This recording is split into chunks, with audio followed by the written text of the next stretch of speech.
Be sure to stay tuned for Video Zone after this feature presentation.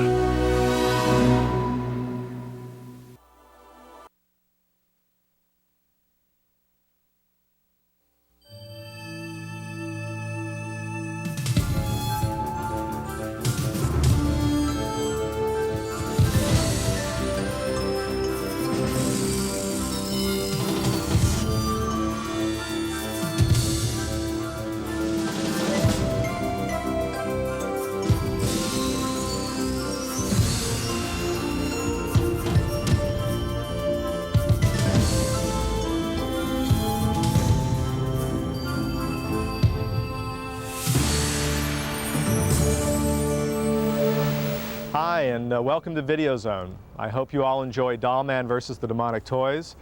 I'm talking to you from the parking lot of the new Full Moon facility. It's incredibly exciting being here. We finally managed to move all of our various operations under one roof. We have our 3 sound stages, we have corporate, we have all post-production, our art department, our 3 effects labs, the Dave Allen studios, Mark Rappaport's studio, and the Mike Deek studio. So in future Video Zones, I'm going to be looking forward to showing you the inside of this place and what we're doing in here as we are getting into new pictures and new crazy plans and endeavors. And of course, I'll see you on the next edition of the Video Zone.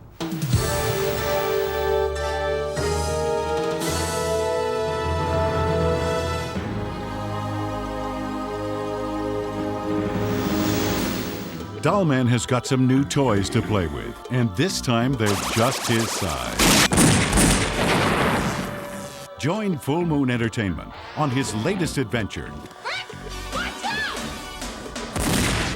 Dollman versus the Demonic Toys. Let's just get ready to roll. Everyone's position. Charles Band is loose in the toy shop again as he returns to the helm as director. Strapped to the crane all day here. If the question is why Dollman versus Demonic Toys, why not? You know, why not begin to combine some of our franchises? And I just thought it would be fun for Dollman, who's, you know, unfortunately trapped in this 13-inch body, to be teamed up with some other characters who are roughly his size. So to make it even more interesting, we combined Dollman with a third franchise with our crazy Bad Channel show, and we brought in Dollchick. So now Dollman has his woman, and she's also very small, just like him, and they're fighting the Demonic Toys.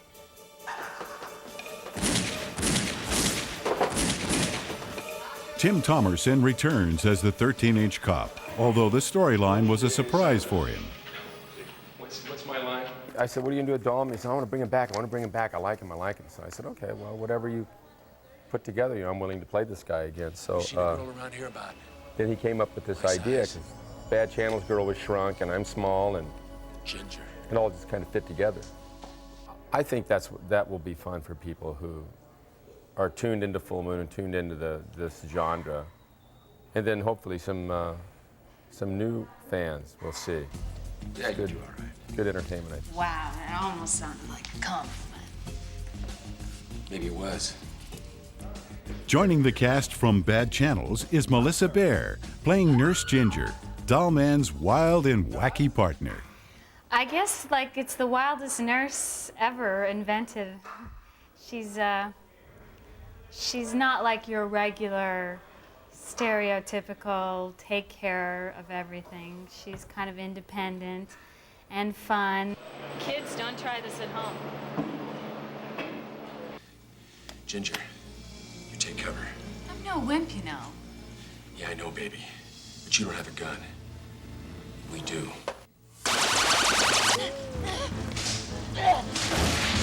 Still in hot pursuit of the toys is Officer Judith Gray, played once again by Tracy Scoggins. Cut it. How was it up to there? It was brilliant. I'm a fan of this kind of movie, too. I'm a fan as well as a performer. So I think it just brings out the kid in all of us. I hope when the Demonic Toys fans see the sequel that I hope they love it. I hope they're not too happy that Judith gets a bullet. But I think they're going to like it a lot. See, I wasn't kidding. Shooting the scenes with the miniature heroes required a little extra effort. We had to build toys that are 6 times scale, so that when Dollman, who's supposed to be 13 inches, is fighting Baby Oopsie is actually a little larger than he is. So the actual Baby Oopsie we use is 8 feet tall. The body of Baby Oopsie Daisy, right now, she has a head, which is put on a performer, which Paul is carrying right here. It's all foam construction, not made from molds. If we got a performer into Baby Oopsie, there's a little helmet in there. Goes right up. We got a 9-foot baby. She's an awesome baby. But not a good date for Ginger. Remember, he's still just a dog. How right you are, my dear. I have all the tools necessary now. All the tools. A new doll was added to the demonic toy collection. Yeah, I actually designed Zombie Toy, did the drawings for the design, and had Charlie Band okay them, and he was really happy with them. He just wanted the really buggy eyes, though. He wanted that really kind of crazy look to him. That's me in my car screaming at the top of my lungs. We just sculpted the one mask only, and for the different expressions, I just did an appliance that we laid over the one mask. There was 3 expressions. Well, the very static expression, plus the screaming expression, and then the middle one. There were Bob, Joe, and Spike, of course, being the mean one. So they could call for either 3 of those guys at any time. Okay, one more time with the next head on, please. We need one more here. Next head. Charlie, we can do it again here. Total pissed off head. Pissed off head's going on. Okay, ready and action!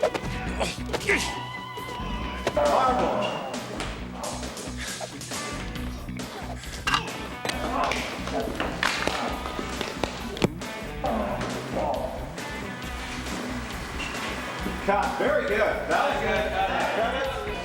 good. Ted Smith was the lucky performer to wear the zombie toy costume, which was very hot, had limited visibility, Just missing my keys so I couldn't see. and required constant care. Thanks, dudes. We gotta glue something up quickly here because we have a very noticeable hole here. Yeah, it's going to be done. Okay, Doug, we're ready to go hot.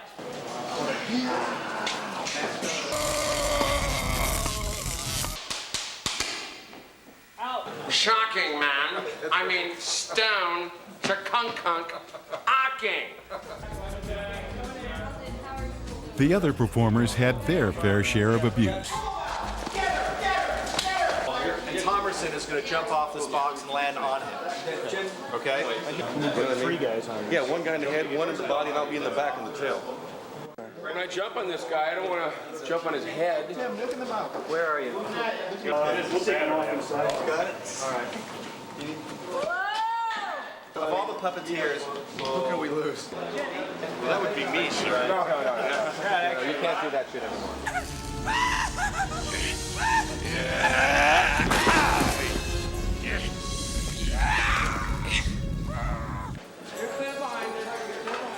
The sets were also blown up 6 times to help create the miniature effect. I enjoyed all the scenes that took place on the kitchen counter, and that was fun stuff to shoot because we were up 20, 30 feet in the air on a crane, and again, the point of view that we had to shoot was from some of the characters who were in the kitchen talking to Dollman and Dollchick. So that stuff was fun. This is the first time I've had the opportunity to work actually with giant forks and cereal boxes and giant can openers and spiders and stuff, so it's really fun. It transforms on the screen, really amazing. My agent said I was going to be big. Go figure. It's really funny. I wish I had brought my camera. You know, you go buy these huge suitcases or the counter, like I have to crawl up on the counter, and it actually makes me feel little. I feel like a little girl. You know, I'm like swinging my legs around, and I really feel teeny and petite. I'm not petite in real life, so this is acting.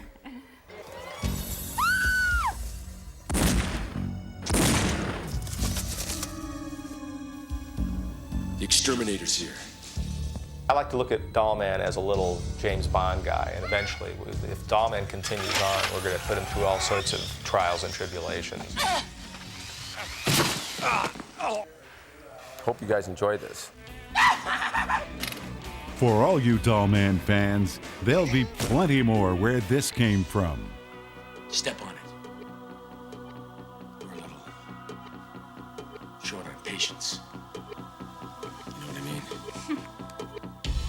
Dollman versus the Demonic Toys.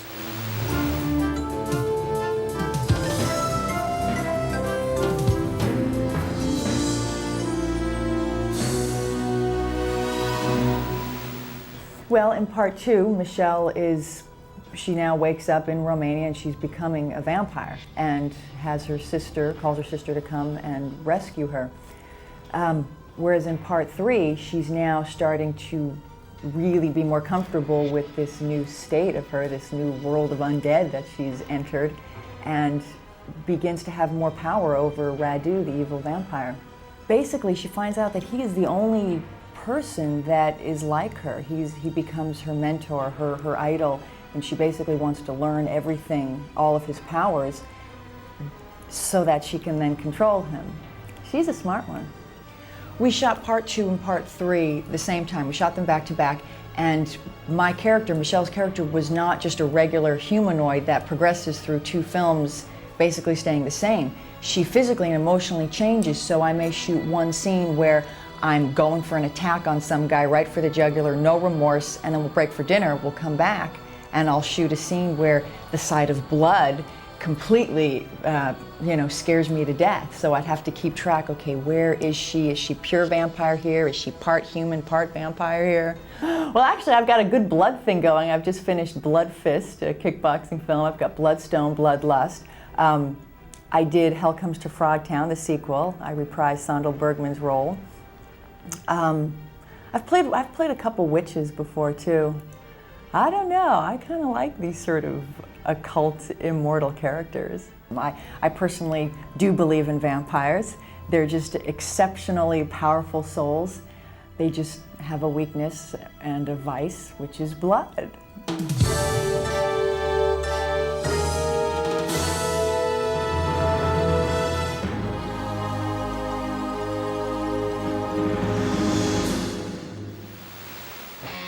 In 1983, Quiet Riot, fronted by Kevin Dubrow and Carlos Cavazo, turned the music world into a rock and roll madhouse with their debut album, Metal Health. With Dubrow's banshee-like vocals and Cavazo's eardrum-shattering chords, the band quickly seized platinum status with such monster hits as Come On Feel the Noise and Bang Your Head.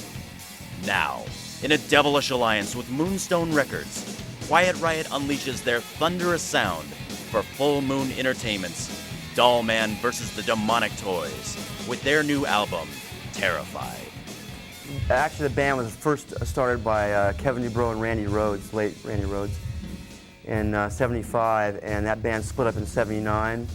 Kevin had gone through a bunch of different musicians. I ended up playing with him in February of '82. And then about 6 months after that, we got the record deal for Metal Health. And the album came out in March of '83, and here we are, the rest is history. The songs we're doing for Dollman versus the Demonic Toys, we're doing 3 Quiet Riot composed tunes and 2 songs from outside writers. One song is called Terrify, which I guess is going to be the song for the ending titles. It's sort of a Black Sabbath meets Van Halen heavy song, which we're real fond of. Another song is called Little Angel. It's an upbeat rocker co-written by the bass player of The Sweet, Steve Priest. The Quiet Riot composed songs are a song I wrote called Dirty Lover, which is, I think, one of the more bluesy songs that we've done in Quiet Riot. It features Carlos on slide guitar, which is something that we haven't had much of on our previous records. A song called Rude Crude Mood, which is a basic heavy metal song about having a real bad day, and by the time 5 o'clock rolls around, you want to kill somebody. Let's start up the entertainment, boys.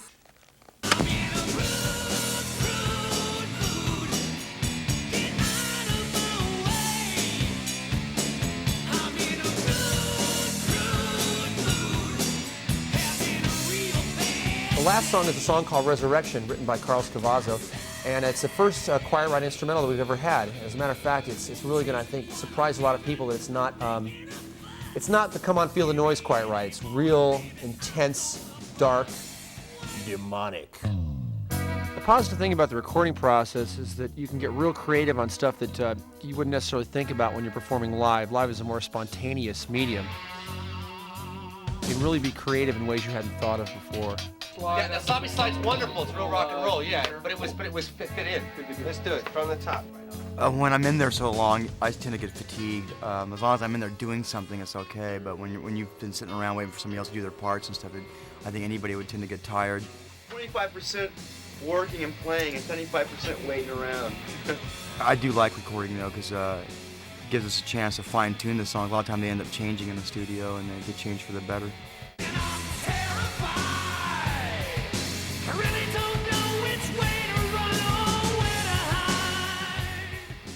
People have called us the original Headbangers only because our first big single was Bang Your Head. That was the title of it.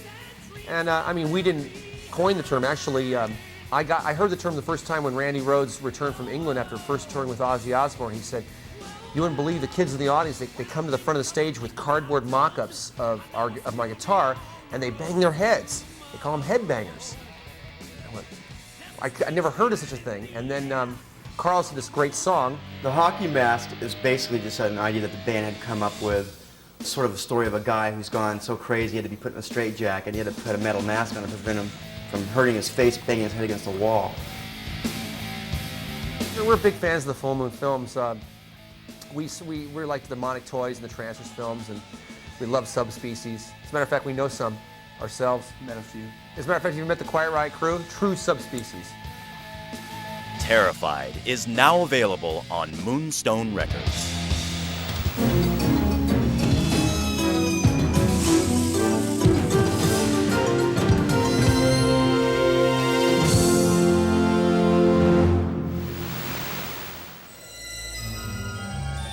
In a hotel on Bodega Bay, a team of scientists will discover a secret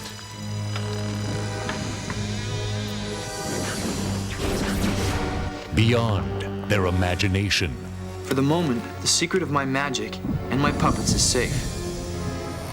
Maybe that's the formula Toulon wrote about. A power that a demon It's showtime. will kill to possess. The magic that gives my puppets life was stolen from a tribe of ancient Egyptian sorcerers who pledged their allegiance to the demon lord Sutek. What Toulon stole from me, we must recover.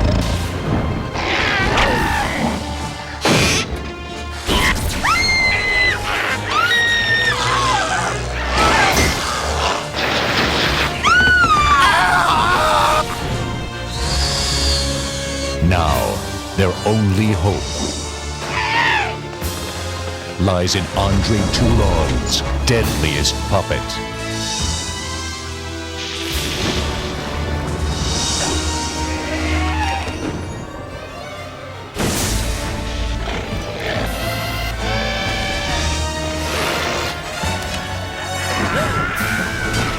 I am with you, Puppet Master.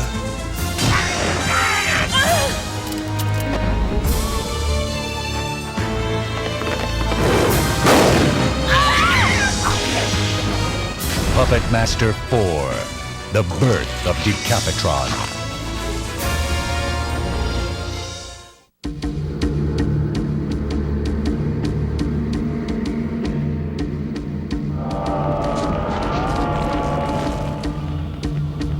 An innocent in a spell of evil.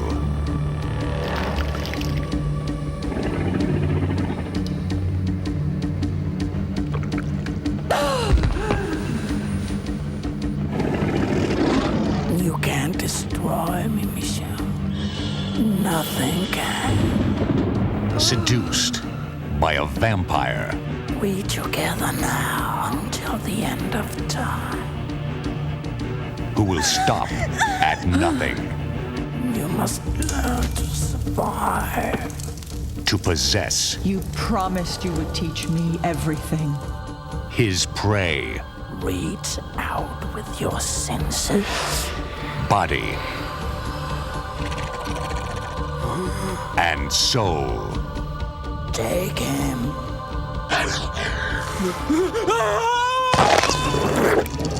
They're vampires, Mel. Vampires, Marin. Now, to save her sister, You're so cold. You're dead. a woman will enter a world beyond her worst nightmares. Let there be a bloodbath.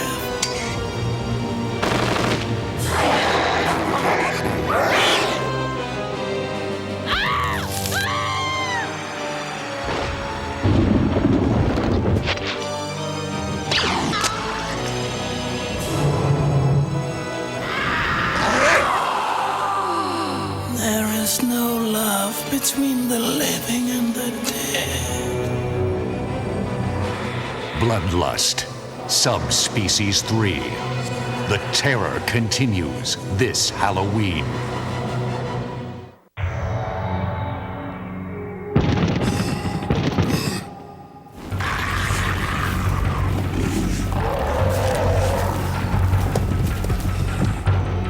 The producers of Reanimator.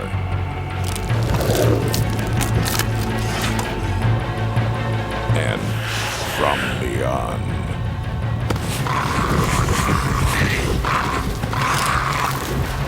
Once again, take you into the depths.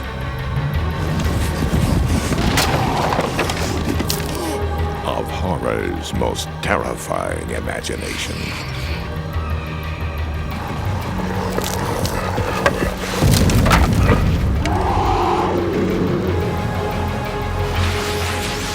H.P. Lovecraft's The Lurking Fear.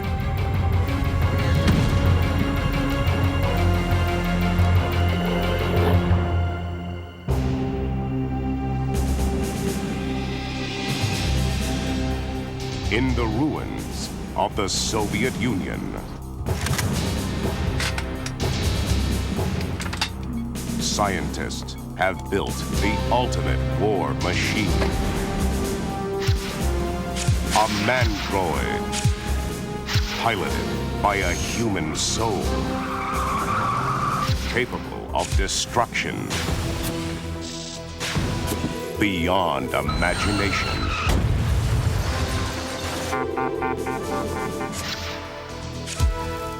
If you're handing the Mandroid unit over to the United States, I'll make sure they know who really built it.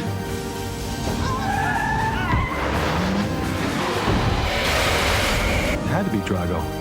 He's the only one who knows about the Supercon program, and now he has it all. Right now, it is in your best interest to give the formula to me.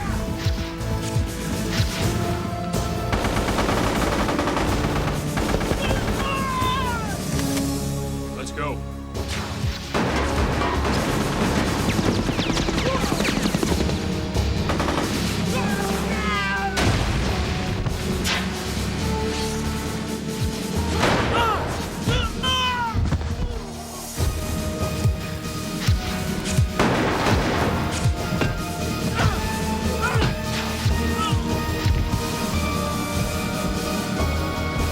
Mr. American Scientist, end of the road.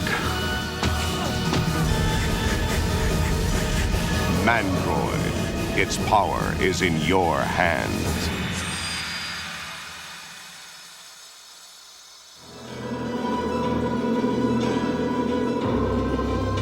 Since the dawn of evil, they have prowled the night, feasting on blood and the sins of our flesh. The heart of their power lies in the bloodstone. Now, a woman who has tasted its nightmares must choose between death and damnation. You are my fledgling. Embrace me as your master, and all that is mine will be yours. Becky, I don't want to be like him. What is your relationship to Miss Morgan? She's my sister. The Vampirado is here in Bucharest, and your sister is his disciple. Michelle, please, let me help you. Nothing can help me now. The Bloodstone was stolen from me. Kill.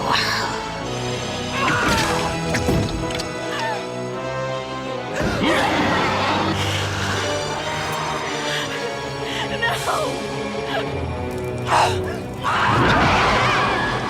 You're going to make an exceptional plaything. Bloodstone, subspecies 2.